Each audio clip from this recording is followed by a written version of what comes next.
విద్యాసాగర్ గారు ఉన్నారు, Telugu Desam party senior నాయకులు. విద్యాసాగర్ గారు గుడ్ ఈవినింగ్ అండి. గుడ్ ఈవినింగ్ అండి.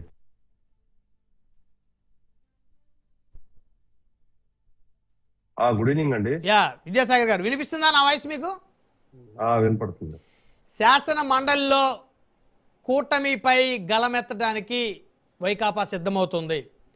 డిఎస్సిలో జరిగినటువంటి అవకతవకలు జరిగాయంటూ గత కొన్ని రోజుల నుంచి వారు చేస్తున్న ధర్నాలు నిరసనలు మీకు తెలిసిందే. సో వాళ్ళు ఏ విధంగా అడ్డుకునే పరిస్థితి ఉంటుంది మండలిలో, ఎందుకంటే వారి సంఖ్యాబలం కూడా మండలిలో ఎక్కువే ఉంది. సో చైర్మన్ కూడా వారి పార్టీ నుంచి ఎంపికైన వారే. గుడ్ ఈవినింగ్ అండి. మీకు మీతో ప్యానల్ సభ్యులందరికీ నమస్కారం. మండలిలో అంటే చర్చలు జరుగుతాయి, అడ్డుకోవడాలు, నిరసనలు, వాళ్ళ సంఖ్యాబలం ఉన్నంత మాత్రాన వాళ్ళు ఏదో చేస్తారనో, లేకపోతే అటువంటి భయం ఏమీ తెలుగుదేశం పార్టీకో లేకపోతే ప్రభుత్వానికో లేదు. అక్కడ జరిగేది అక్కడ జరుగుతుంది. వీళ్ళని మనం అడుగుతుంటే నువ్వు అసెంబ్లీకి ఎందుకు రాలేదంటే కాకమాని గారు చెప్పిన వింటే ఏమనాలో మనకు అర్థం కాదు. డెమోక్రసీలో నేను ఎలక్ట్ చేసింది అసెంబ్లీకి పంపడానికి, నువ్వు ఎమ్మెల్యేగా నిలబడింది ఎమ్మెల్యేగా అసెంబ్లీలో కూర్చోడానికి.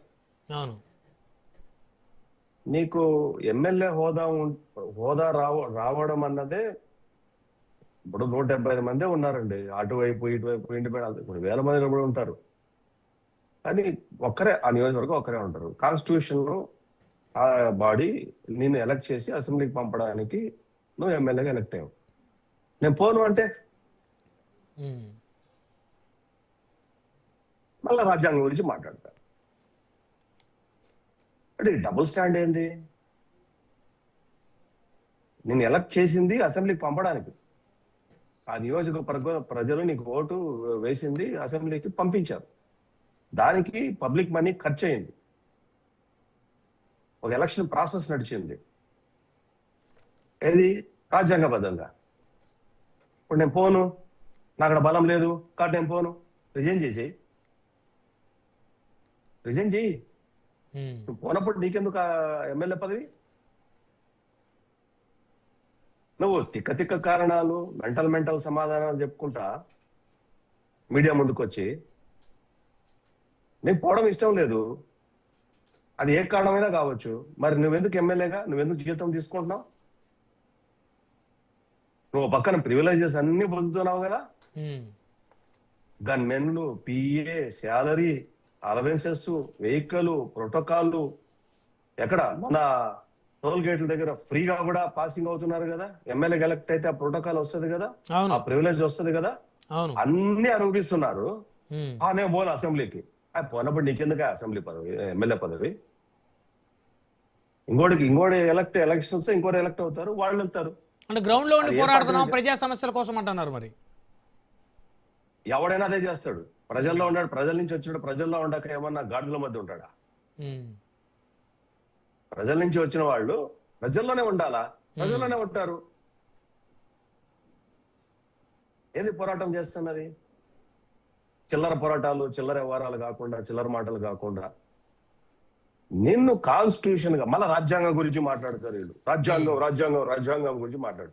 అదే రాజ్యాంగం చెప్పింది నువ్వు ఎట్లా ఎలక్ట్ అవుతావు, ఎట్లా నువ్వు ఏం చేయాలా, నీ ఎమ్మెల్యే ఎలక్ట్ అయిన తర్వాత నీ విధి విధానాలు ఏంది అనేది అదే కాన్స్టిట్యూషన్ డిఫైన్ చేసింది. ఓ పక్కనేమో ఒక చేతిలోనేమో అంబేద్కర్ గారి ద్వారా వచ్చినటువంటి కాన్స్టిట్యూషన్ గురించి మాట్లాడతావు, ఇంకో పక్కనేమో వెనకాల వైపు తిరిగి చూస్తేనేమో చిల్లర మాటలు, చిల్లర చేష్టలు చేస్తున్నారు. నువ్వు జీతం తీసుకోకండి, ఎవరు తీసుకోమన్నాడు జీతం? Don't use any privileges, don't take any privileges. Constitutional గా ఎలక్ట్ అయిన తర్వాత కాన్స్టిట్యూషనల్ బాడీ నీకు ఒక బాధ్యత ఇచ్చింది, నువ్వు ఆ బాధ్యత నెరవేర్చు. నువ్వు ఎలక్ట్ అయింది అందుకోసమే. ప్రజాస్వామ్యాన్ని అపహాస్యం చేసి, ప్రజాస్వామ్యం మీద కేకరించి ఉమ్మేటట్టు చేస్తూ చిల్లర వ్యవహారాలు చేసుకుంటా, ఎవడో ఈ దేశంలో ఎవడన్నా చేశాడా ఇట్లా చిల్లర వ్యవహారాలు? ఎవడైనా ఇంతవరకు ఇంత చిల్లరగా ఎవడైనా ఏ పార్టీ అయినా చేసిందా? ఇంత చిల్లర బిహేవియర్ ఎవరైనా చేశారా ఈ దేశంలో, ఈ రాష్ట్రంలో? లేదు, దేశంలో ఉన్నటువంటి మిగతా రాష్ట్రాల్లో 79 స్వతంత్ర భారతదేశంలో ఏ పొలిటికల్ పార్టీ అయినా సరే ఇంత చిల్లరగా బిహేవ్ చేసింది మనం ఏమైనా చూసామా? ఇప్పుడు తెలంగాణలో ఒకే ఒక ఎమ్మెల్యే, ఎవరు? సిపిఐ అనుకుంటా. ఆయన ఒక్కడున్నాడు, ఆయన ఎమ్మెల్యేకి వెళ్ళదు కదా. అవును. అంతెందుకు వెళ్ళట్లేదా? 2009లో జయప్రకాష్ నారాయణ గారు లోక్సత్తా నుంచి ఒక్కరేగా ఉమ్మడి ఆంధ్రప్రదేశ్లో ఒక్కరే ఆయన 5 ఏళ్ళు ఫైట్ చేశాడు. అవును. నాకు టైం రాదు, నీకు ఎమ్మెల్యేగా నీకు ఎంత టైం రావాలో అంత టైం వచ్చింది. నువ్వు ఏం చెప్పదలుచుకున్నావు నువ్వు అక్కడికి వెళ్ళి చెప్పు. చిల్లర మాటలు, చిల్లర చేష్టలు, చిల్లర బిహేవియర్, చిల్లర పార్టీ. వాళ్ళు వదిలేండి, ఆ మాటలు వదిలేండి పార్టీల గురించి. మాటలు కాదు అంటే మనం ఏం మేము వెళ్దాము, ఎందుకు వెళ్తాము, ఎందుకు వెళ్ళావు?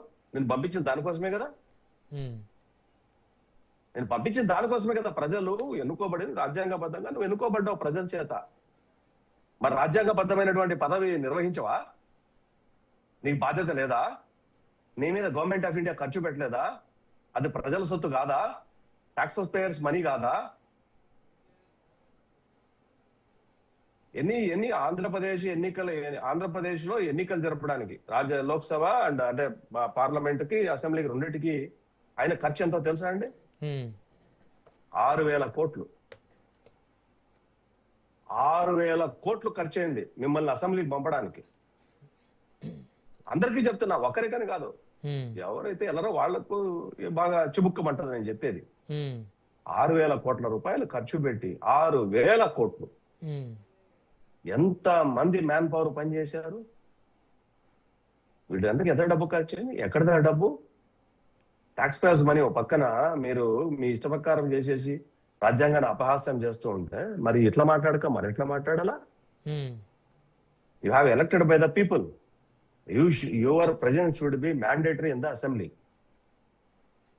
అది వదిలేసి మనకి ఇష్టం నోటికొచ్చేట్లు మాట్లాడతాం, తర్కం మాట్లాడతాం. ఇప్పుడు 2009లో పార్లమెంట్ ఎలక్షన్స్ లో కాంగ్రెస్ పార్టీకి 534 సీట్లకు గాను 42 సీట్లు వచ్చినాయి. 42. కాంగ్రెస్ పార్టీకి 120 ఏళ్ల చరిత్ర ఉన్న పార్టీకి ప్రతిపక్ష హోదా ఇలా